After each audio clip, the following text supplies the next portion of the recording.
Assalamualaikum warahmatullahi wabarakatuh. Bismillah, alhamdulillah, wa syukurillah, ala nikmatillah, la hawla wa la quwata illa billah, amma ba'du. Pemirsa dimanapun Anda berada, ketemu kembali dengan Ilham Putra. Pemirsa, di kesempatan ini izinkan saya untuk melanjutkan keterangan-keterangan saya tentang Gajah Mada, prajurit sejati kerajaan Majapahit. Pemirsa dimanapun Anda berada, prajurit Majapahit yang jumlahnya 10 orang yang sedang berpatroli di wilayah kerajaan Majapahit secara tidak sengaja dihadang oleh gerombolan yang dipimpin oleh Rangsang Kumudo. Pada saat itu Rangsang Kumudo sedang merampok orang-orang yang sedang lewat di tempat itu,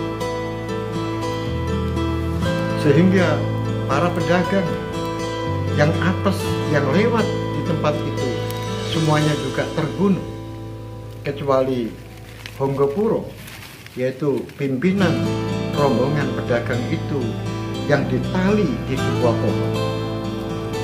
Kemudian Wirota, pimpinan prajurit yang sedang patroli itu, masih hidup, sehingga ketika Gajah Mada dan Gajah Enggon datang ke tempat itu, Wirota dan Honggopuro masih bisa untuk ditanyai tentang kejadian peristiwa itu. Oleh sebab itu, dari keterangan Honggopuro diperoleh sebuah nama bahwa Honggopuro ketika dia ditawan oleh gerombolan itu,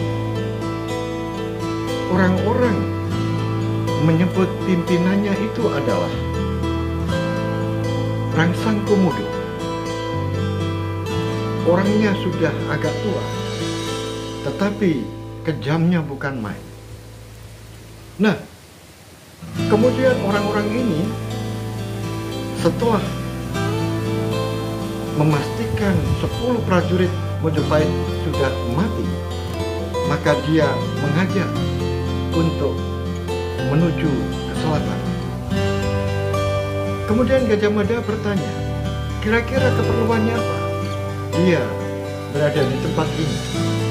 Kalau aku mendengarkan, wahai Patih, pembicaraan dari beberapa orang yang ada di sini, maka dia itu rupa-rupanya menghadang seseorang, yaitu seorang perempuan yang namanya adalah Diah Menur. Tetapi tidak lewat di sini, justru saya yang lewat di sini. Ini memang apa saya. Baiklah kalau begitu, maka pemirsa dimanapun Anda berada, Wirota dan Honggopuro kemudian dibawa ke Kota Raja. Pemirsa, setelah sampai di Kota Raja, tidak tunggu lama, Gajah Enggon langsung mengajak para prajurit Bayangkara yang sedang ada di tempat asrama keprajuritan bersama-sama dengan Gajah Mada menuju ke sebuah tempat, yaitu Padaspayu. Prajurit Bayangkara kemudian menyambut kedatangan gerombolan yang dipimpin oleh Rangsang Kumudo. Ternyata benar feleng dari Gajah Enggon bahwa Rangsang Kumudo, rombongan itu pasti akan lewat ke Padaspayu. Setelah mereka bertemu, akhirnya terjadilah pertempuran yang hebat antara pasukan Bayangkara yang dipimpin oleh Gajah Enggon dan Gajah Mada, kemudian 15 orang yang dipimpin oleh Rangsang Kumudo. Gerombolan ini dengan mudah bisa dikalahkan oleh pasukan Bayangkara. Tetapi sayang, Di saat-saat gerombolan ini terjepit, kemudian Rangsang Komodo memang mengorbankan anak buahnya, tetapi demi menyelamatkan dirinya, maka ketika ada kesempatan, maka lemparan batu tertuju kepada Gajah Enggon sehingga tepat mengenai kepalanya dan Gajah Enggon roboh seketika. Kemudian Rangsang Komodo langsung merangkak menuju ke sebuah bukit, dan setelah dikejar oleh prajurit Bayangkara, tekadnya begitu besar, langsung dia meluncur dari atas bukit itu, karena di bagian bawah bukit ini ternyata sebuah kali yang cukup luas. Pemirsa dimanapun Anda berada, akhirnya Rangsang Komodo lolos di dalam sergatan di Padaspanyi.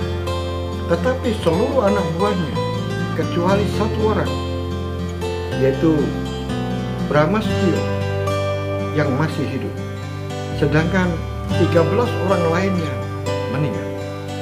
Tetapi Gajah Enggon, Senopati Bayangkara, belum sadarkan diri saat terkena lemparan batu dari Rangsang Komodo. Pemirsa dimanapun Anda berada, akhirnya pasukan Bayangkara kembali ke kota raja, dan Gajah Enggon kemudian dirawat di Balai Geringsing, dipasrahkan kepada tabib wanita yang kemampuannya seimbang dengan kemampuan tabib Ratanca. Pemirsa dimanapun Anda berada, kemudian di tempat inilah sahabat-sahabat dari Gajah Enggon menunggu sampai Gajah Enggon bisa sadar kembali.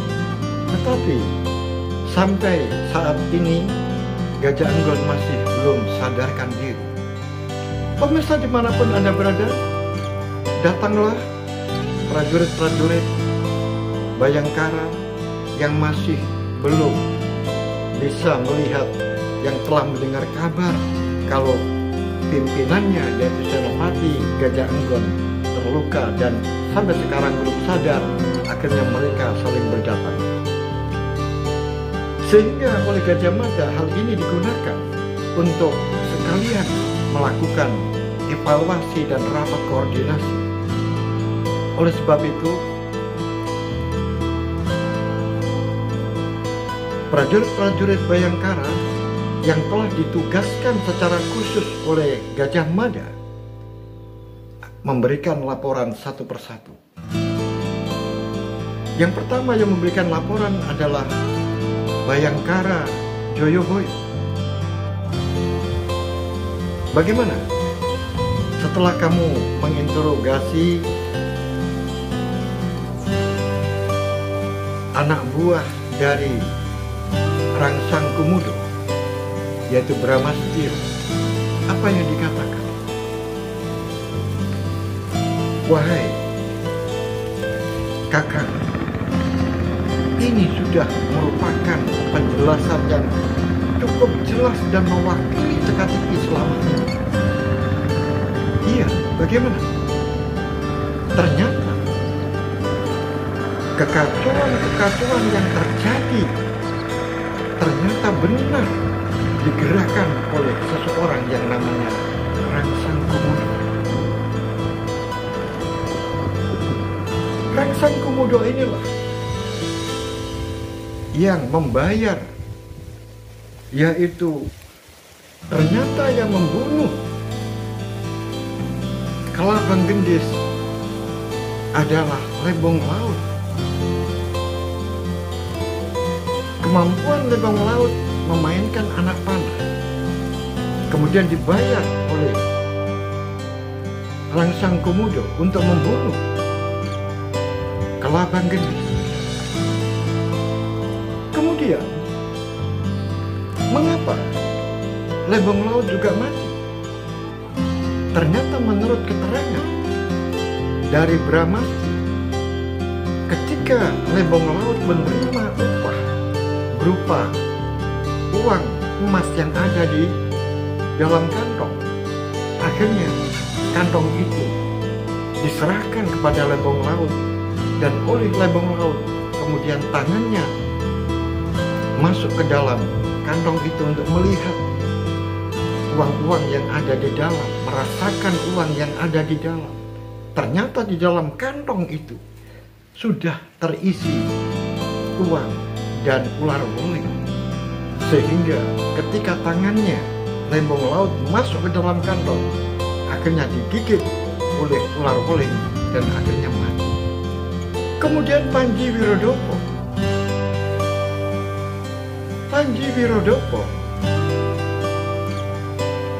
juga mati. Siapa yang membunuh? Ternyata yang membunuh adalah Rubaya. Saat itu Rubaya ada di tempat itu. Kemudian Rubaya dan paman dari Raden Kudomerto, yaitu Panji Wirodopo, bergulat, dan ternyata seorang yang namanya Rubaya tubuhnya lebih besar dan lebih muda, sehingga tenaganya berlebih apabila dibandingkan dengan Panji Wirodopo. Akhirnya Panji Wirodopo dapat diringkus dan kemudian tubuhnya diangkat dan dimasukkan ke dalam kobaran api yang ada di tempatnya. Oleh sebab itu Panji Wirodopo mati dalam keadaan terbakar. Kemudian keterangan dari Bramastio, akhirnya Ruboyo melarikan diri, dan sesampai di tempat ternyata di sana sudah menunggu yaitu Rangsang Kumudo, dan Rangsang Kumudo juga memerintahkan membunuh 2 orang yang menjadi tentara bayaran Rangsang Kumudo, yaitu Kanesten dan Panji Suropati, juga dibunuh oleh Ruboyo atas perintah Rangsang Kumudo, sehingga mulutnya Panji Suropati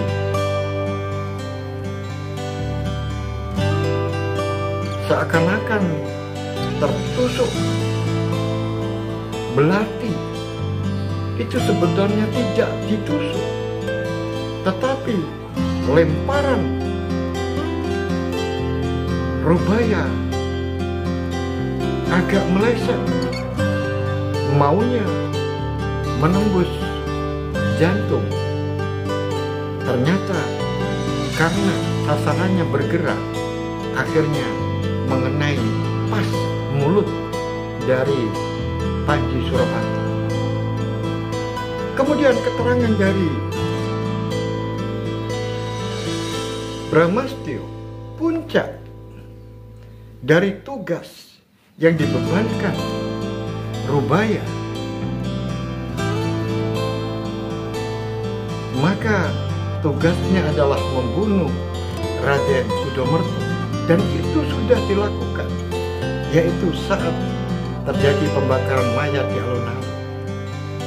Sehingga Ruboyo ini memiliki tugas yang sentral dan merupakan orang kepercayaan karena memiliki keahlian, yaitu melempar pisau, dan dia memiliki senjata yang lain, yaitu berupa pecut berduri.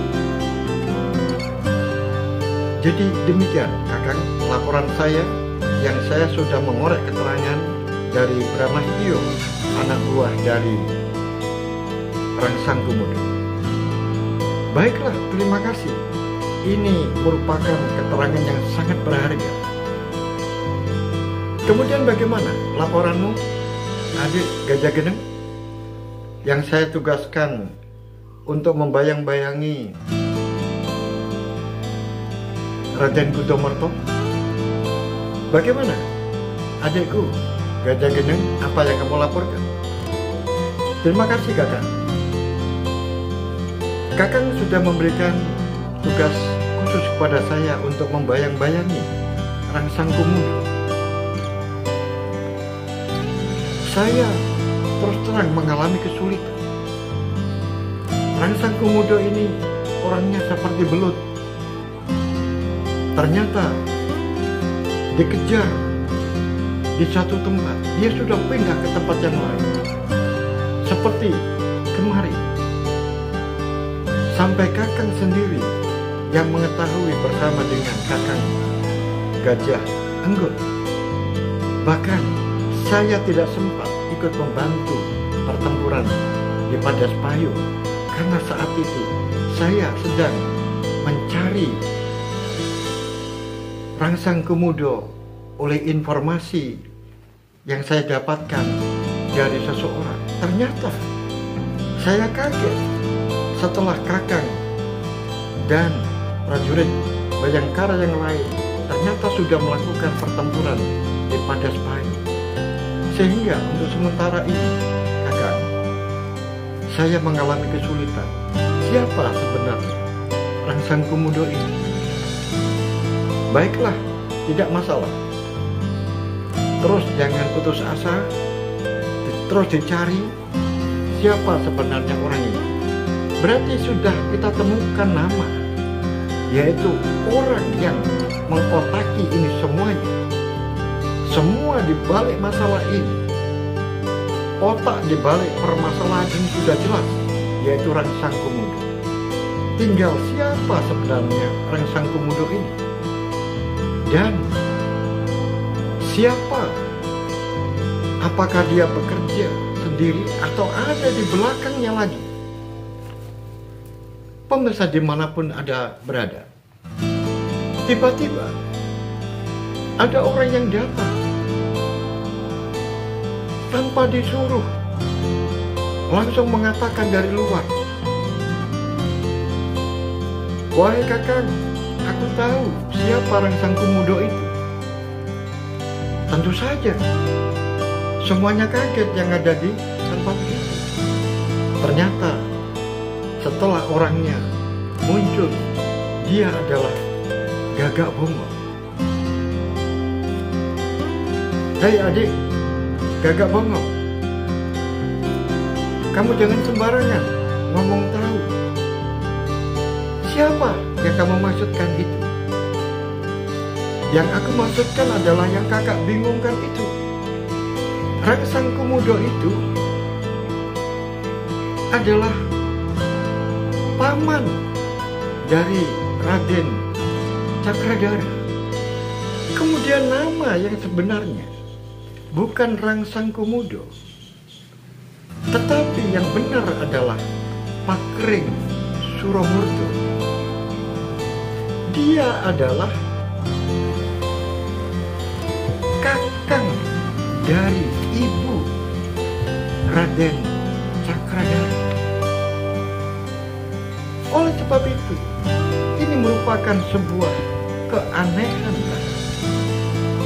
Seorang yang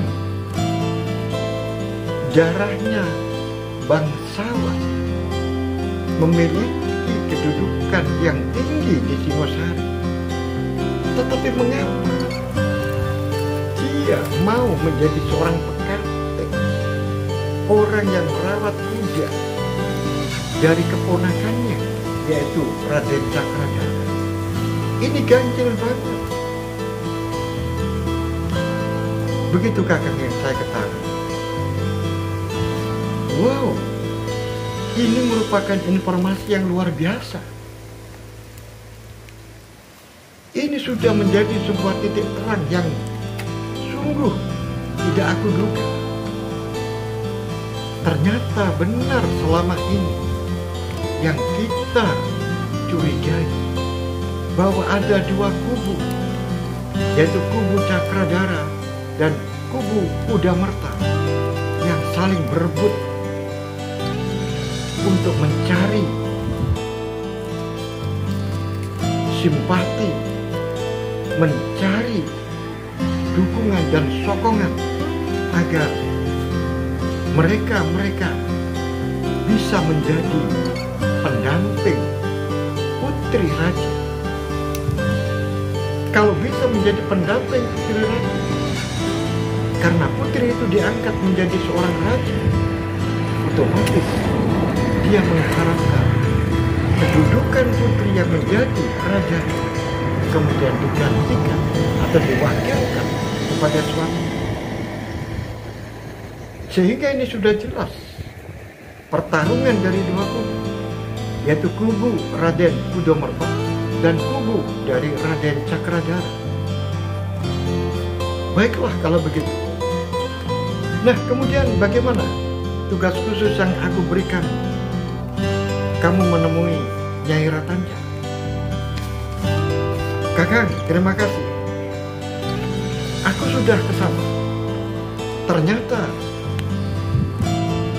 ini juga menimbulkan sebuah teka-teki besar. Ini merupakan sebuah tanda tanya bagi saya. Oleh sebab itu, karena hubungan saya dengan Nyai Ratanja ini sudah akrab sejak dulu.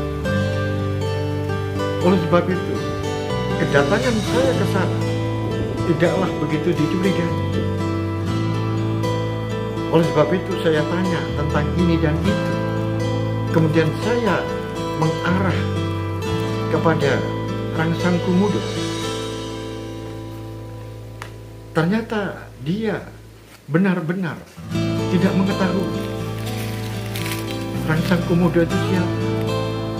Kemudian saya mencoba untuk mengalihkan nama yang lain, yaitu Pakering Suramurdo. Dia juga tidak mengenal nama itu. Oleh sebab itu, saya tidak terkejut dengan Nyai Ratanja. Memang dia orang pandai. Dia seorang aktor yang pandai merayu siapa saja. Hingga Raja Jayanegara pun sampai kena rayu. Dan dia juga pandai memutarbalikkan fakta. Sehingga ketika dia merayu, kemudian tidak ditanggapi oleh Raja Jayabaya, oleh Raja Jayanegara, kemudian dia memutar balikan fakta bahwa Jayanegara yang merayu dirinya, kemudian dirinya justru malah tidak mau dirayu oleh raja. Ini saya tidak terkejut, karena memang dia orang yang seperti itu. Nah, oleh sebab itu, karena dia menjawabnya tidak tahu tentang hal itu, saya pun bersikap biasa, karena saya tahu wataknya. Walaupun orang ini bagaimana, dia pandai menyimpan rahasia. Tetapi ada rahasia yang tidak bisa disimpan. Karena di dinding rumah Nyai Ratanja ada sebuah gambar, dan cukup besar gambar itu, yaitu ular sendok, ular kobra yang melilit sebuah lingkaran. Akhirnya saya bertanya, "Wahai Nyai, ini gambar apa? Bagus banget. Siapa yang menggambar ini?" Nyai Ratanja mengatakan, "Aku yang menggambar." Wah, kalau Nyai yang menggambar, berarti saya tidak salah kalau bertanya. Karena setiap gambar itu pasti ada maksudnya. Apa kira-kira maksud dari gambar ini, Nyai? Wah, kamu ini bisa-bisa saja. Yang jelas yang namanya ular kobra. Ular kobra adalah ular yang berbisa. Itu adalah suamiku, yaitu Ratanja. Kamu kan sudah tahu, Ratanja adalah orang yang ahli di dalam bidang racun-racun ular. Oleh sebab itu saya gambarkan dia adalah sebagai ular kobra. Kemudian ular kobra ini kok sedang melilit lingkaran. Lingkaran ini apa, Nyai? Lingkaran ini adalah bumi. Yang dimaksudkan bumi apa, Nyai? Ya, bumi Majapahit. Berarti kalau boleh dijelaskan adalah yaitu Ratanca sedang mengelilingi atau melilit Majapahit. Apakah seperti itu? Boleh-boleh saja kamu menafsiri seperti itu. Tapi ya seperti itu gambarnya. Pemirsa dimanapun Anda berada, akhirnya laporan dari Gagak Bongol ini sudah cukup bagi Gajah Mada untuk memahami. Kemudian Gajah Mada setelah mendapatkan laporan Gagak Bongol seperti ini, kemudian berhenti. Sepertinya ada sesuatu yang diingat. Ternyata dia ingat sesuatu. Macan Libung akhirnya ditanya, Macan Libung, apakah kamu masih ingat Kanesten dan Panji Suropati yang mati dibunuh? Kamu melihat gambar kan di tubuhnya? Yaitu gambar, yaitu ular yang melingkari sebuah lingkaran, yang melilit sebuah lingkaran. Nah, ini tadi sudah dijelaskan. Nah, berarti orang ini apa hubungannya dengan Nyai Ratanca? Kalau tidak ada hubungan, mengapa ada gambar di tubuhnya? Nah, oleh sebab itu, mari kita fokuskan dulu. Kita menangkap satu orang ini. Mungkin orang ini menjadi kunci, yaitu Rangsang Pemuda. Dan malam ini, kamu, adikku, Bayangkara Jayabaya, ikut aku menemui Raden Cakradhara. Dan untuk yang lain, terus bekerja, terus selidiki, dan kemudian segera laporkan kepada saya. Pemirsa dimanapun Anda berada, akhirnya pertemuan itu selesai. Kemudian ada yang pulang dan masih ada yang tetap tinggal di situ untuk menunggu Gajah Enggon yang sedang dirawat. Pemirsa dimanapun Anda berada, kemudian Gajah Mada langsung menuju ke Istana Kanan, yaitu tempatnya Sri Gitarja dan Raden Cakradhara. Gajah Mada ke sana tepat di tengah-tengah malam, hanya ditemani oleh Bayangkara Jayabaya. Karena yang datang adalah Gajah Mada, maka prajurit yang berjaga di sana tidak bisa menolak. Oleh sebab itu, prajurit jaga itu diperintahkan oleh Gajah Mada untuk membangunkan Raden Cakradhara.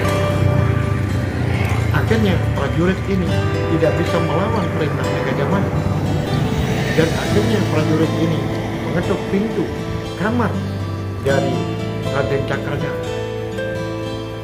Dan Cakradhara juga merespon. Bahkan Sri Gitarja juga ikut bangun. Kemudian ditanya prajurit, ada apa? Ada tamu, Raden, yaitu Gajah Mada, Patih Daha, ada di sini dan ingin berbicara dengan Raden. Kemudian Raden Cakradhara masuk lagi ke kamar untuk berganti baju. Kemudian datanglah istrinya, yaitu Sri Gitarja. Ada apa, Kakang? Patih Daha datang. Ada apa malam-malam datang? Saya tidak tahu. Jalah, temui saja Kakang. Nanti kalau ada kesulitan, biar saya yang mengatasi. Baiklah, kalau begitu tidurlah. Saya akan menemui Patidara. Pemirsa dimanapun Anda berada, ketika ketemu dengan Raden Cakradhara, kemudian Gajah Mada tidak pakai basa-basi. Kakang, Patidara, ada apa malam-malam seperti ini? Raden, saya datang malam-malam mengganggu istirahat Raden. Saya mohon maaf karena ada sesuatu yang sangat penting. Iya, ada apa? Apakah Raden mengetahui nama seseorang, yaitu Rangsang Gumudo? Rangsang Gumudo. Rangsang Gumudo adalah paman saya. Benarkah? Rangsang Gumudo juga memiliki nama lain, yaitu sebagai seorang Pakate yang merawat kuda-kuda dari Raden Cakradhara. Benar, dia pamanku. Dia sudah cukup lama ikut saya untuk merawat kuda-kuda saya.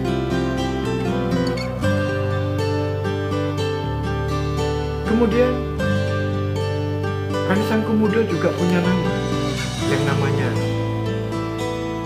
namanya Pakering Suramurdo. Benar, namanya memang aslinya adalah Pakering Suramurdo. Ada apa? Tidak ada apa-apa, Raden, santai saja. Jawab saja pertanyaan-pertanyaan saya yang Raden ketahui.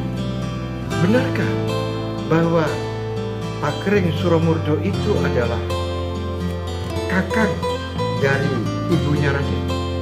Benar, dia adalah paman saya. Benar, dia kakak dari ibu saya. Berarti Raden,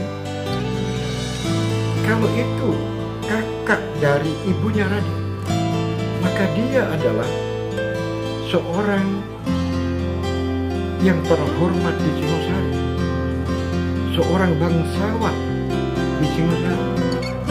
Benar, paman saya adalah seorang bangsawan dari Singosari.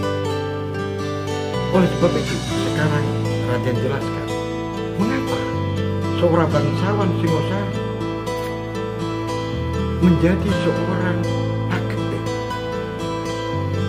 sebagai seorang yang merawat kuda-kuda dari Raden, padahal tugas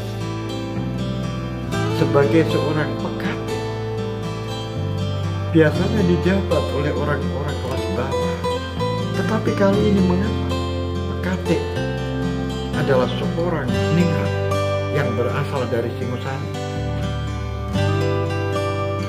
Begini, Gajah Mada, aku sendiri tidak mengerti mengapa paman saya itu ikut saya dan selalu ingin merawat kuda-kuda saya,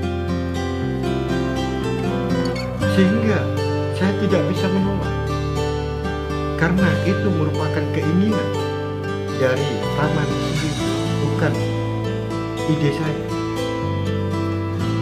Sebenarnya ada apa, Gajah Mada? Begini Raden, ternyata paman Raden ini adalah terlibat di dalam kasus pembunuhan berantai selama ini. Dan ini sebuah sinyal yang sangat berbahaya bagi Raden. Karena itu adalah paman Raden. Kemudian paman Raden ini menjadi seorang Pakate Raden yang ada di kerajaan Mojopahit sini. Sehingga setiap hari atau kapan saja Pakate itu datang ke istana Kanam, berarti masuk di dalam istana. Padahal selama ini yang melakukan pembunuhan adalah tidak lain Rangsang Komodo. Bahkan baru-baru ini di Padas Payung 15 orang anak buah dari Paman Raden, tinggal satu orang yang tersisa, yaitu Brahma Sutio. Yang lain terbunuh, sedangkan Paman Raden sampai hari ini masih belum ketemu, masih melarikan diri. Oleh sebab itu, ini merupakan sinyal yang berbahaya bagi raja. Tapi mohon maaf, Gajah Mada, saya sudah mengatakan saya tidak tahu menahu tentang hal ini. Kalau itu memang dilakukan oleh paman, tidak ada hubungannya dengan saya, karena saya tidak pernah memerintahkan untuk melakukan hal-hal seperti ini. Kalau itu memang terjadi dilakukan oleh paman, itu tanggung jawab perorangan paman, bukan saya. Saya tidak terlibat. Benar Raden. Oleh sebab itu, saya berterima kasih atas keterangan-keterangan Raden. Dan karena ini sudah malam, silakan Raden melanjutkan istirahatnya. Saya undur diri dan mohon pamit. Terima kasih. Pemirsa dimanapun Anda berada, akhirnya Gajah Mada berpamitan untuk kembali. Dan Jayabaya sebenarnya agak kecewa dengan Gajah Mada yang hanya bertanya seperti itu, tidak menggigit sama sekali. Padahal ada pertanyaan-pertanyaan yang lebih menggigit dari itu. Tetapi ternyata setelah Gajah Mada berpamitan, kemudian dia tidak langsung pulang. Dia menyelinap di sebuah tembok, di mana tembok ini tidak jauh dengan tempat kandang kuda, di mana Pak Kering Suramurdo ini tinggal di tempat itu. Ternyata benar. Akhirnya Gajah Mada mengatakan, lihat itu Jayabaya, lihat itu siapa yang berjalan menuju ke kandang kuda. Raden Cakradhara. Ayo kita amati, dia menemui siapa. Tentu saja kita tidak akan bisa mendengar percakapannya karena terlalu jauh. Tetapi kita bisa mengirai. Ternyata benar, dia menuju ke kandang kuda itu, kemudian menemui seseorang. Tidak lain, dia adalah anak buah dari Rangsang Komodo. Nah, lihat itu, dia memberikan beberapa uang kepada orang itu. Berarti dia punya tugas. Oleh sebab itu Jayabaya, itu tugasmu, awasi orang itu kemana saja pergi. Nah, sekarang kita kembali ke Balai Geringsing untuk menjenguk adik Senopati Gajanggot. Pemirsa dimanapun Anda berada, bagaimanakah kelanjutan dari cerita ini? Oleh sebab itu, jangan sampai ketinggalan. Terus ikuti kisah ini. Dan jangan lupa berikan semangat untuk saya, berikan like dan subscribe.